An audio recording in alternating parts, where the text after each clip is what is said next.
ఈయన లోపలికి వెళ్ళాడు. అలా కొండ గుహ ఉంది, సొరంగం అనమాట. ఏకంగా త్రిపురాంతకం నుంచి శ్రీశైలం దాకా వెళ్ళే సొరంగం ఒకటి ఉంది, ఎంతో గొప్పది. ఆ సొరంగాన్ని బాగు చేయించంటారా, మీకు పుణ్యం ఉంటుంది. మీరు అందరూ తలుచుకుంటే మన పూర్వజన్మ సుకృతం వల్ల ఏర్పడిన సొరంగం చాలా గొప్పదండి అది.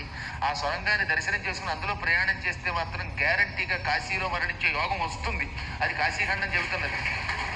కాబట్టి త్రిపురాంతకంలో ఆ గుహని కొన్ని లక్షల మంది మనం జనం తలుచుకుంటే చేయగలం.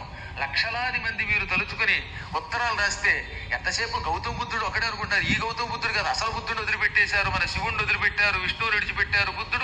బుద్ధుడిని గౌరవించండి, కాదంటల్లా, నేను గౌరవిస్తాను. కానీ అసలు మన సనాతన సంప్రదాయం పోతే ఎలాగా?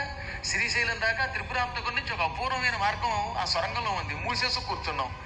అలాగే మనకి శ్రీకాకుళం దగ్గర అక్కడ అలాగే అత్యద్భుతమైన ఆలయం ఉంది అరసవెల్లి దగ్గర. అక్కడ నుంచి ఎక్కడికో కాశీకి సొరంగం ఉన్నది. వీటిని పట్టించుకోం మనం. ఈ లోపేమో పాకిస్తాన్ నుంచేమో లోపలికి సొరంగం తవ్వి లోపలికి వస్తారు, వాళ్ళని మాత్రమేమో రాణిస్తున్నాం. మన దేవాలయాలకున్న మార్గాన్ని పట్టించుకోం. ఎలాగండి ఇలా అయితే?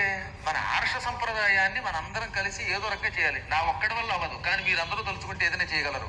మనం చీమల్ లాంటి వాళ్ళం, తలుచుకుంటే ఇంత బెల్లం ముక్కను మోసుకెళ్ళి హిమాలయ పర్వతాల్లో పెట్టగలం.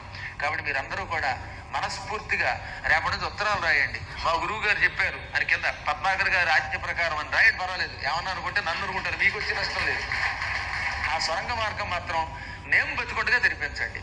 ఆ కోరిక మాత్రం నాకు చాలా కారణం చెడిపోయింది. ఎప్పటికప్పుడు ఈశ్వరుడు కళ్ళలో కనబడుతున్నాడు, కళలో కనబడతాడు, దాన్ని తెరిపించుంటున్నాడు. ఆయన ఆజ్ఞ ఇప్పుడు మళ్ళీ ఇంకోసారి మీకు చెబుతున్నాను. కనీసం గుంటూరు వాళ్ళన్నా ఈ పని చేస్తే ఆ జన్మాంతం మీకు రుణపడి ఉంటాను. అప్పుడు నేను మీకు గురువుని కాదు, మీరే నాకు గురువులు అవుతారు ఆ పని చేయగలిగితే. సరే, మొత్తం మీద ఏది ఏమైనప్పటికీ కూడా ఆ సొరంగ మార్గం ఎంతో దూరం ఉన్నదట. ఆ గుహలో వెళ్ళగా వెళ్ళగా వెళ్ళగా సూర్యుడిలా వెలిగిపోతున్న మణి ఉయ్యాల తొట్టి కనపడింది. అందులో పిల్లాడి దగ్గర కట్టబడి